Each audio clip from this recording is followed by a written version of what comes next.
sama mbokk yi asalaamaaleykum man Mody Niang ma dellu si di waxtaan ak yéen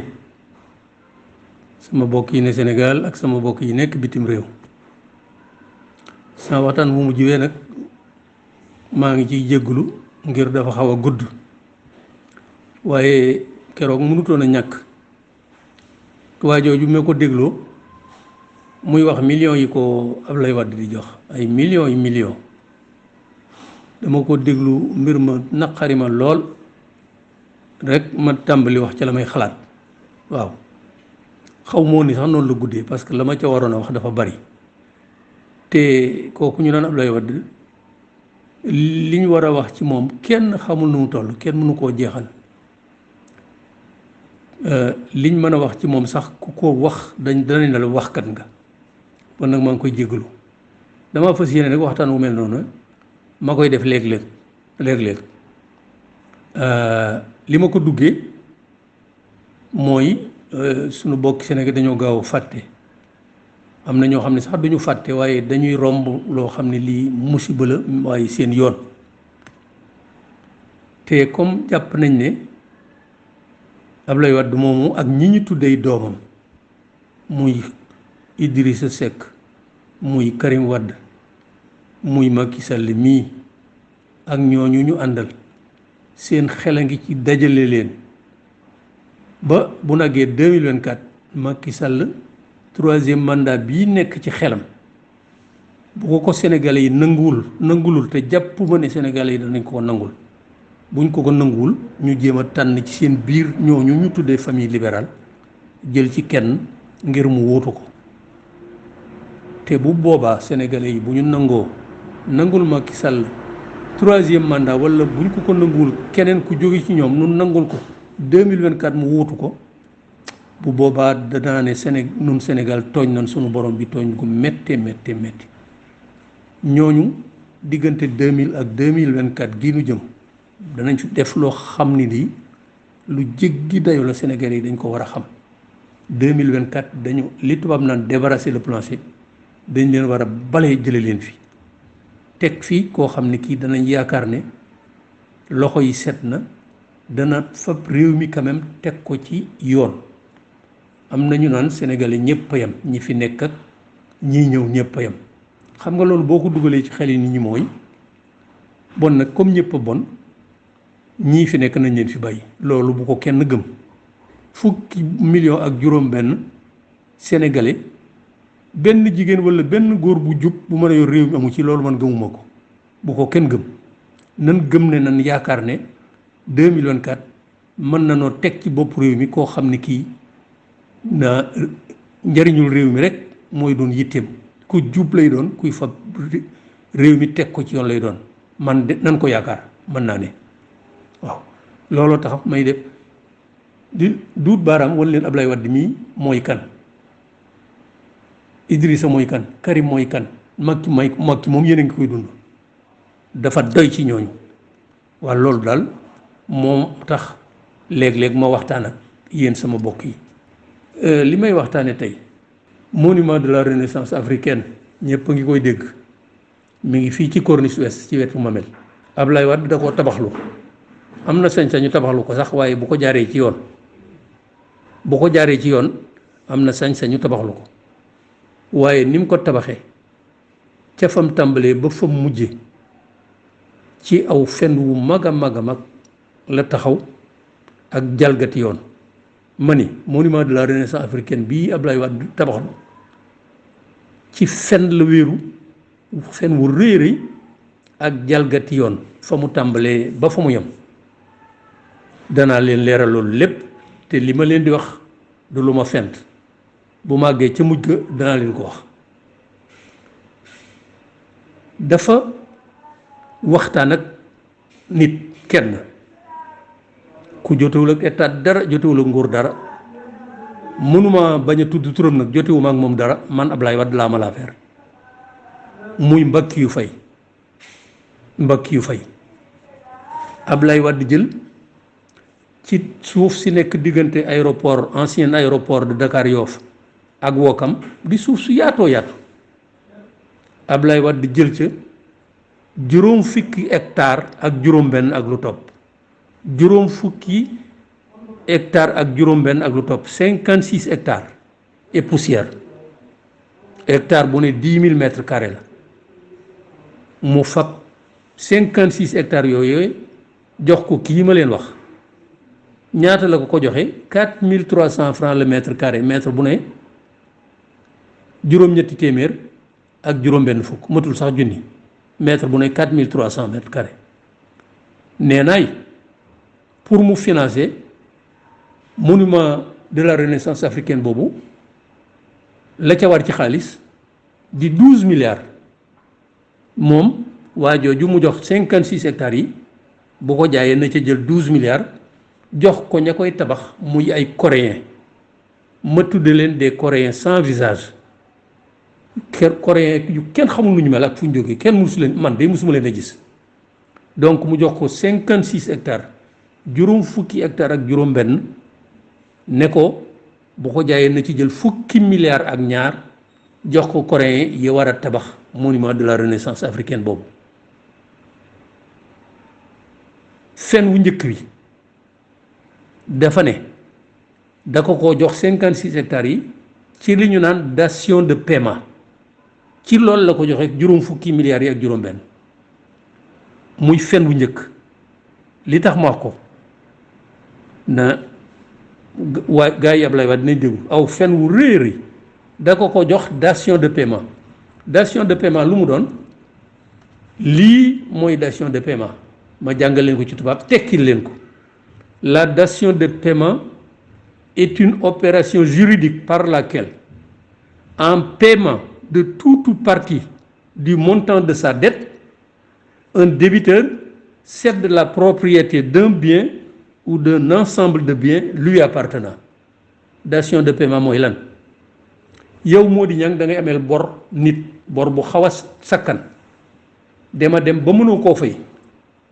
borom bor bi di la sëkkatal amoo pexe nga jël ci sa am muy kër muy terrain muy leneen loo xam ni yaa ko moom nga fab ko dugal ca bor ba loolooy dation de paiement nga amee nit dem ba jëkki jëmmi jamono fayoo ko mu sëkkatal la yoruloo ko fay ci saasa nga fab ci li nga moom muy kër muy terrain nga dugal ko ca bor ba loolu de la Ablaye Wade ne moom la jëfanteeg waa jooju ma tudd waaw Ablaye Wade ban bor la war a ameel kooku ba di ko fay jaaree ko ci li naan dation de paiement ban bor la Ablaye Wade président de la République war a ameel kooku ba di ko jox 56 milliards 56 hectares bu ko ameeloon sax même bu fekkoonte ne Ablaye Wade ameel na kooku bu koy jox lu moom la koy jox bien son bien à lui te lim ko jox muy terrain yoo xam ni yi nun xeet yi noo ko moom Ablaye Wade moomu ko président de moomu ko constitution dafa wax ni les ressources nationales appartiennent au peuple sénégalais alors maanaam suuf si maanaam phosphate maanaam ndox mi maanaam fer bi maanaam wurus bi loolu lépp sénégalais yi ñoo ko moom constitution moo ko wax bu ko wur sax xel da ko nangu noo ko moom Ablaye Wade jël ko amu ci benn sañ-sañ jël 56 hectares jox ko waa ji ci fen wii ma leen wax ci 4300 francs le mètre carré loola du loola rek la féete ca sow mu jox ko keneen ku ñu naan Cheikh mënuma ko bañ a tudd Cheikh Amar la féete sow gannaaw 56 hectares yi mu jox ko Cheikh Amar la féete penku mu daggat ko ay parcelles tàmbali di ko jox ñam ko daan jox rek jotu la àgg mu ñàkk nguur gi waayam jooju wutu ko di Macky Sall wéel loola parcelles yooyu ñu ko jox ñañ ko daan jox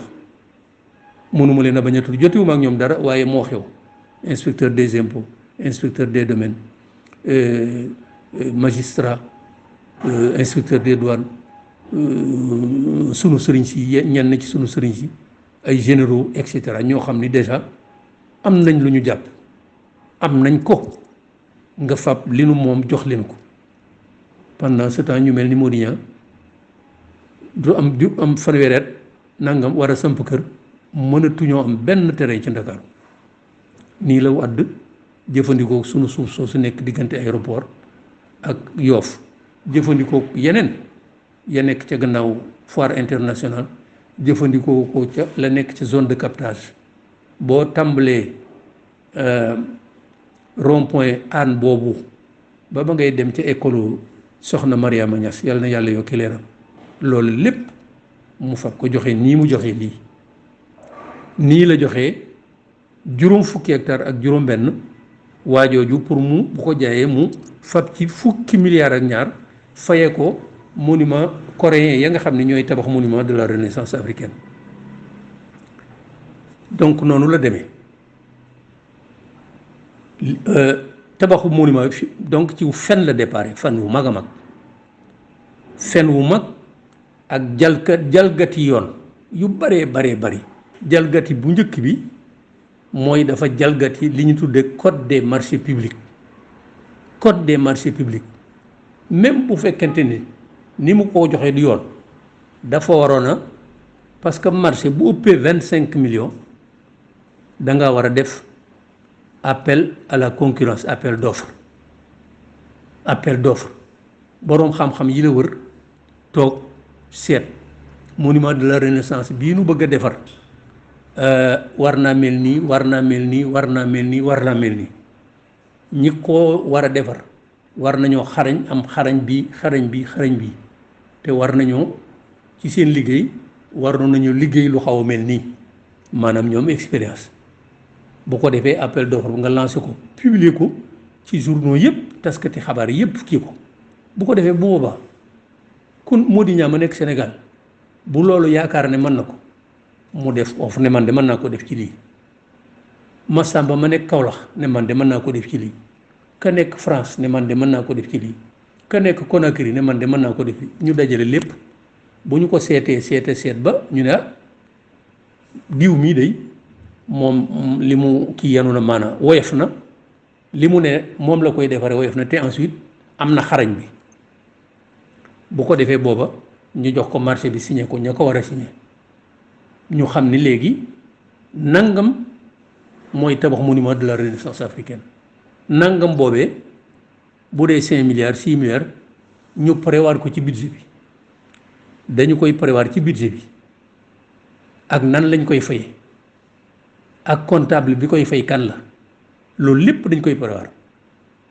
ñaata la ñu prévoir ko ci budget nan lañ koy fayee ñu prévoir ko ci budget ban comptable moo koy fay ñu def ko ca mu leer nañ loolee lépp amu ca ñoo toog ne 12 milliards yoonu budget yoonu état loolu mooy jalgati bi gën a njëkk te bu ñu ko doxalee woon noonu ma ni bu ñu defoon appel d'offre wallahi am na ñett ñu ma laaj ñoo xam ni boroomi xam-xam lañ ci mbir mi ñu am xam-xam mënuguma tudd seen tur nag awma ci sañ-sañ waaye ñett ña ma laaj ka ca gën a kawe ne monument de la renaissance lii mën na koo tabax ka ca gën a kawe nee na ma 5 milliards mënu koo passé 5 milliards waaye juróomi milliards dafa bari milliards 1000 millions la ñi nga xam ne ñi ngi jaar Corniche Ouest xool leen teen xool monument de la renaissance africaine jadd leen dugg xool ci biir lañ fa def ñu ne parce que 12 milliards yi moom lañ njëkk a wax waaye bu ma demee ba ci biir waxtaan yi danaa leen wan ne yokk nañ ci 8 milliards muy 20 milliards ñaar fukki milliards monument de la renaissance bii ngeen di gis bu ngeen rombee Corniche Ouest ñaar fukki milliards bu ne 1000 millions man de duma technicien waaye lii ko xam ni mënut a jar 20 milliards te 20 milliards rek ñu ko jox ay coréens ñi ma tuddee des coréens sans visage kenn man di xaw ma ne mosuma leen a gis te gisuma ku ne mas na leen a gis waaw ku yaakaar ne nag Ablaye Wade ak partenaire am boobu mu àndal danañ fam ñaar fukki milliards jox koy coréen bu la neexee nga gëm ko man moo di ñaam mi ma yaakaar ne am na lu ma xam ci Ablaye Wade day 20 milliards yi waru leen caa jox lu mat 5 milliards man mooy li ma jàpp. Bref noonu la demee beneen violation contrat yi mu doon signé ak waa ji ak yeneen kayit yi ci aju yépp ñi ko signé amuñu sañ-sañu signé ko muy beneen jalgati parce que ñi ko signé le ministre délégué auprès du ministre de l'économie et des finances chargé du budget ak yeneen ministre par exemple ministre patrimoine habitat construction ministre d'état de l'urbanisme nangam de l'hydraulique etc. ministre délégué auprès du ministre de l'économie ak yeneen ministre ñoo ko signé te ñooñu amuñu sañ-sañu signé ko amuñu sañ-sañu si foofu it dañ fay jalgati yoon dañoo jalgati li ñu naan code du domaine de l'État waaw code bi dafa ne les actes intéressant le domaine de l'État sont dressés par le service des domaines et l'État y est représenté par le gouverneur dans la région de Dakar et par le préfet territorialement compétent dans les autres régions yu mel nii boo amee bu dee Ndakaaru gouverneur moo war a jiite mbir ma waaw état ñu représenté ko ca gouverneur a koy jiite ca foofa état yónnee fa ab représentant ministre de l'économie et des finances amul droit signer dara dafa war a approuver rek day approuver waaye bu ñu demee ba signé acte bi dootu ministre gouverneur région de Dakar bu dee Dakar bu dul Dakar préfet ba nga xam ni moo nekk ca région yooyu ñoo koy jiite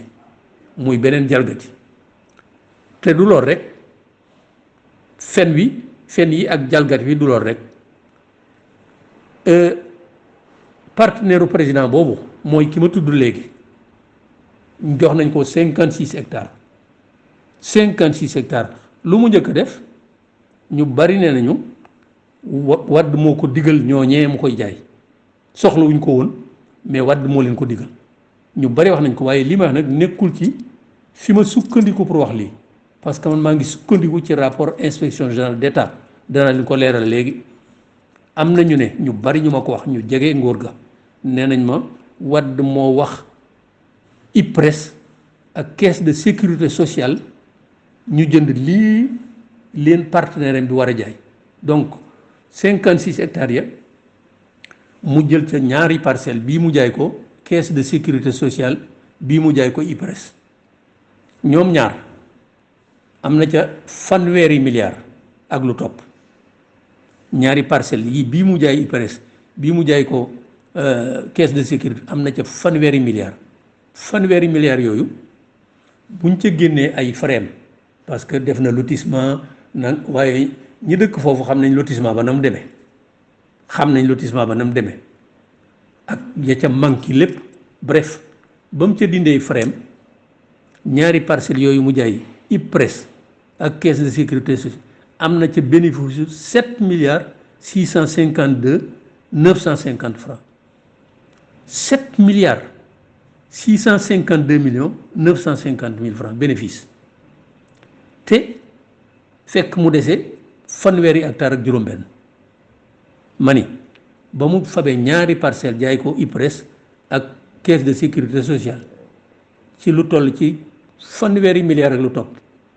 am na ca ngañaay bénéfice 7 milliards 652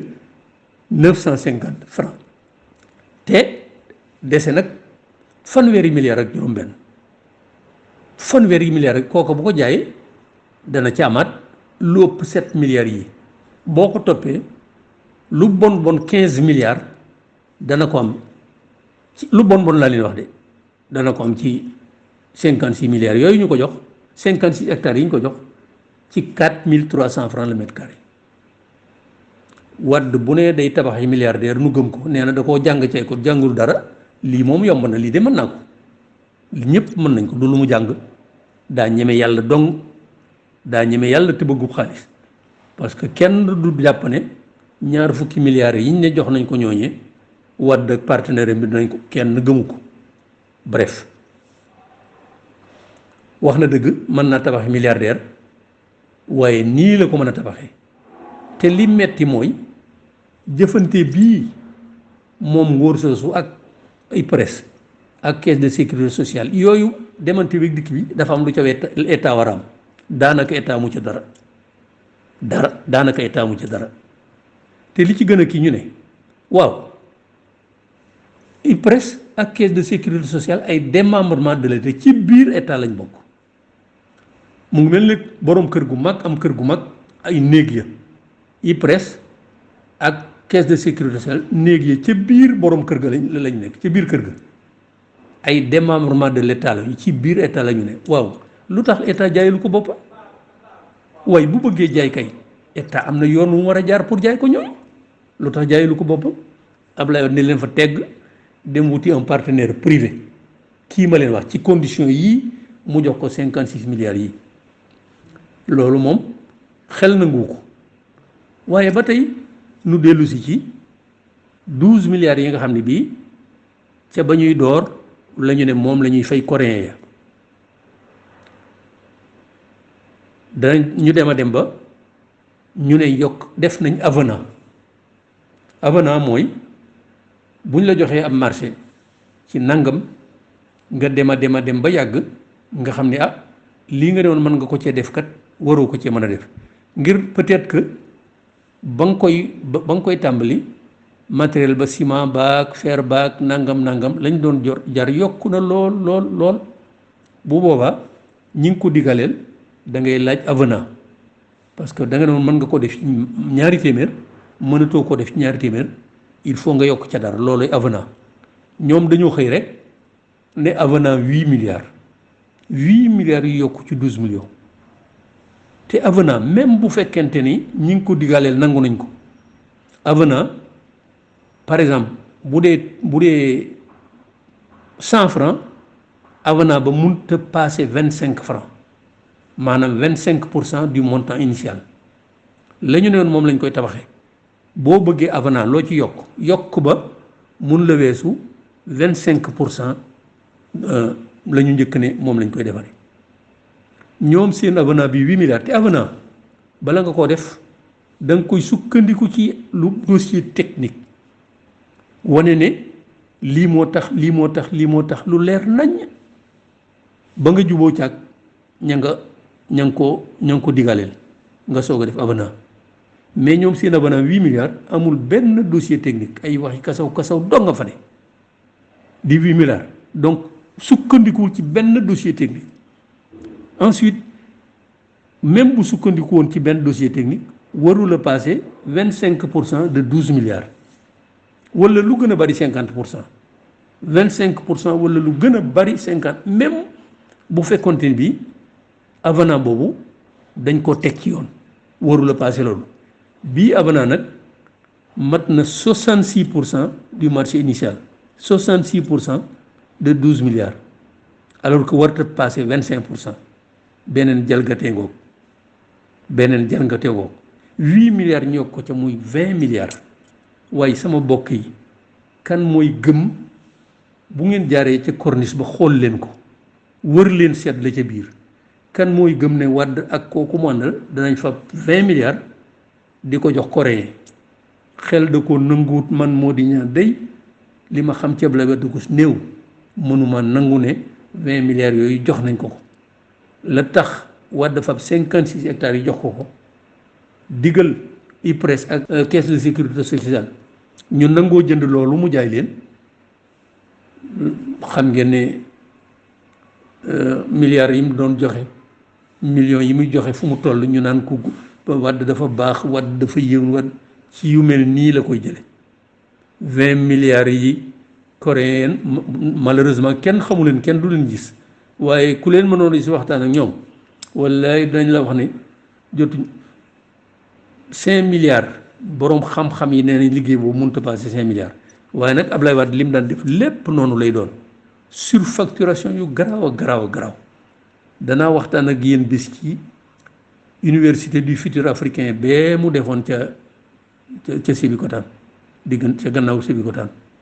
université du futur africain laa xawla wala xawata lam ca def dafa jéggi dayu ba muy dem déjà ba ñu calcul lañ ca jot a def mën na fanweeri milliards ak juróom ci ay quelques bâtiments yu taxaw liggéey Ablaye Wade ñi gaa yi kañoo def na lépp lu mel noonu la waaw nu jàll. Donc monument de la renaissance africaine bi bugguma wax lu bari bi yoon liñ naan scandale, un gros scandale, njaaxum gu garaaw a garaaw la. mi ngi mel ni njaaxum yi nga xam ne nii rek boo toppee Abdoulaye Wade 2012 ba 2000 ba 2012 njaaxum rek la daan def ay surfacturation yu garaaw a garaaw a garaaw njaaxum yu mel ni nii. dama ne financement monument de la renaissance africaine nii ma la ko waxee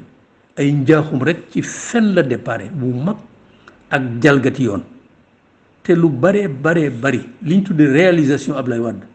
dana am lu ma ci wane lu baree bari nii la demee ay njublang ay fen ay jalgati yoon rek la demee. waaw damay fàttali ne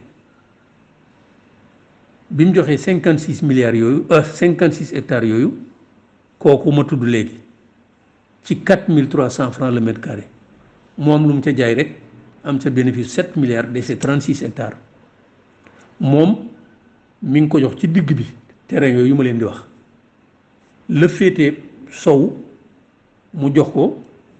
keneen kuñ naan Cheikh Amar kooku dinaa dellu si ci moom parce que li fi Abdoulaye Wade nekk lépp luy matériel agricole ay tracteur ay nangam lépp moo ko jënd. ñii ne Inde ñii ne Brésil lépp moo ko jënd marché de gré à gré moom rek moo ko daan jënd temps yi Abdoulaye Wade. danaa dellu si kooku ci matériel agricole yi mu daan jënd mu doon ay scandale yu bari bu yàggul rek am na benn site Dakaractu xëy génne ne kooku di Cheikh Amar ak bi rakkam walla magam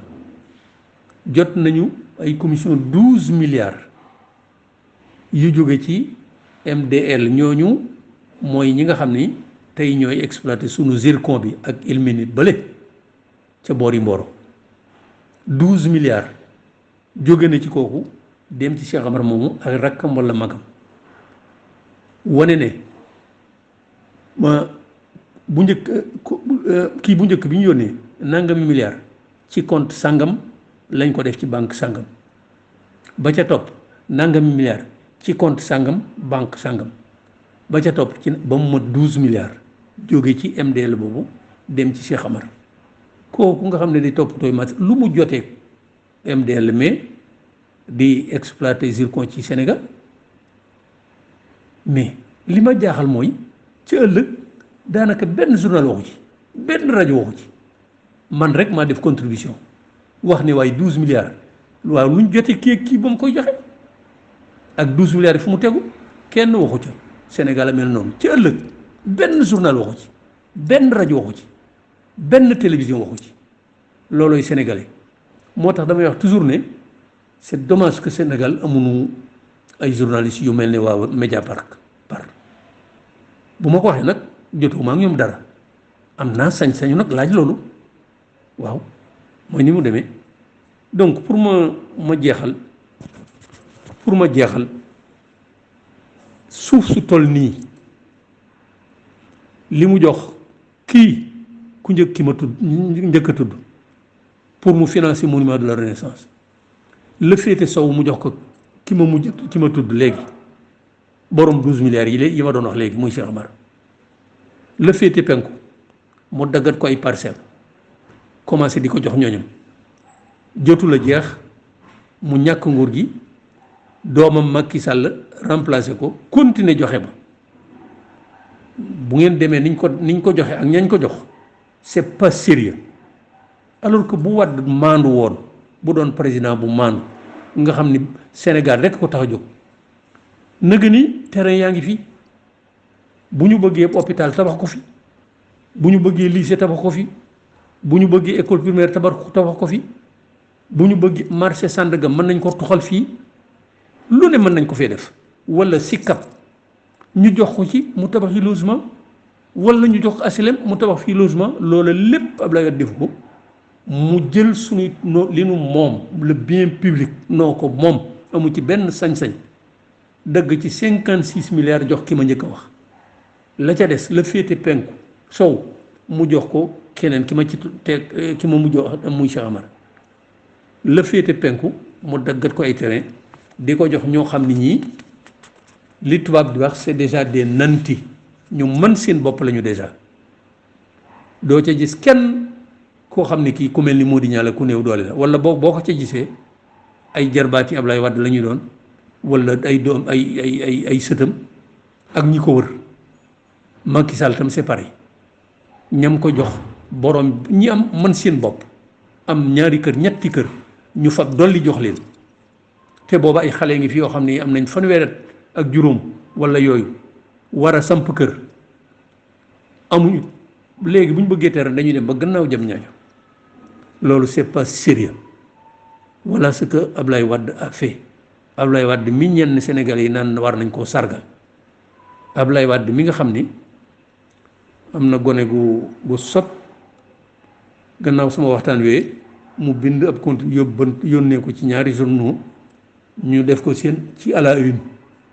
Mody Niang xaw ma lan dégg kii ma ko jotuma ko parce que man aw ma tontam Mody Niang nangam ñu def ko à la une te bu doon journaux yi bu doon maa bind tey moo ñàkkoon fayda ba di ko tontu ci journal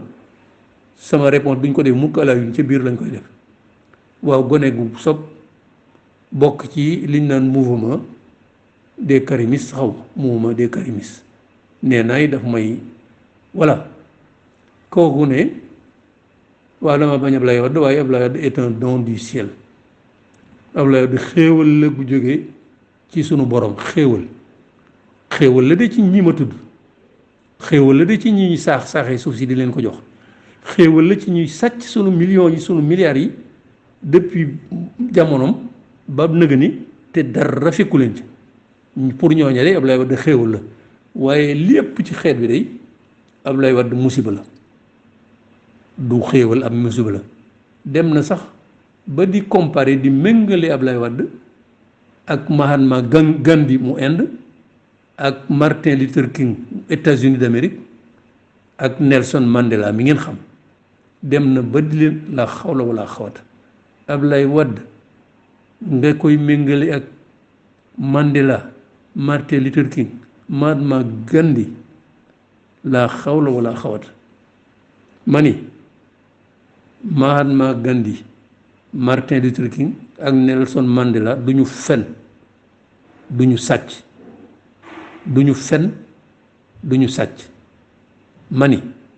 ñett ñooñu du ñu fen du ñu sàcc lu ñu xam la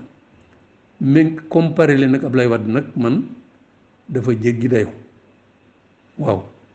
ñooñee du ñu fen du ñu sàcc du ñu rëy nit dama ni Nelson Mandela ma njëkk ca Mahatma Gandhi Martin Luther King Nelson Mandela du ñu fen du ñu sàcc du ñu rëy nit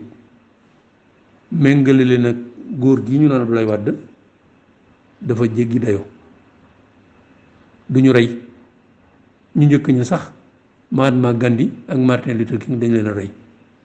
ñooñu de du ñu fen ñooñu de du ñu sàcc ñooñu de du ñu rey foofu daal lay yem ak yéen sama mbokk yi xaw naa gudd sax waaye mënut a ñàkk li ma ci war a wax lépp mënuma ko wax te may leeral ne lii may wax lépp du dara lu ma ci sos dama ne njaaxum yi ma wax tubaab di ko wax scandale yii ma wax fii te bàyyi ci yu baree bari pour ma bañ fi bañ a gudd njaaxum yépp inspection générale d'État ñoom ñoo ko constaté ci seen rapport public sur l'état de la gouvernance et de la reddition des comptes juillet 2014 page 67 76 ma ni njaaxum yi Ablaye Wade yi mu def ak ñooñu mu àndal te waxuma yépp am na yu baree bari ña nga ca biir waaye dama bañ mbir mi gën a gudd ma ni njaaxum yooyu yépp inspection générale d'État ñoo ci duut baaraam ci seen li ñu tuddee rapport public sur l'état de la gouvernance et de la reddition des comptes juillet 2014 fu ñu ko defee ca page 67 ba page 76 ñi am jot nañ fa dem danañ gis yeneen njaaxum yu dul yi ma leen wax bon nag maa ngi leen di gërëm di leen sant te di jégalu xaw naa gudd waaye mënut a bañ a gudd scandale yi njaaxum yi daa bari dama cee tànn rek lii ma wax ak yéen waaye lu bare nga ci biir ñi am jot nañ dem xool ko dañ ne ah Mody Niang am na lu mu bàyyi woon ci lii bu nu toogee ba jëmi jamono nag danaa jël beneen njaaxum beneen thème njaaxum yi Ablaye Wade ma waxtaanee ko ci yéen pour ñu xam ni moom kat ak lu laal ci moom 2024 dañ fi war a jóge jàmm ak jàmm.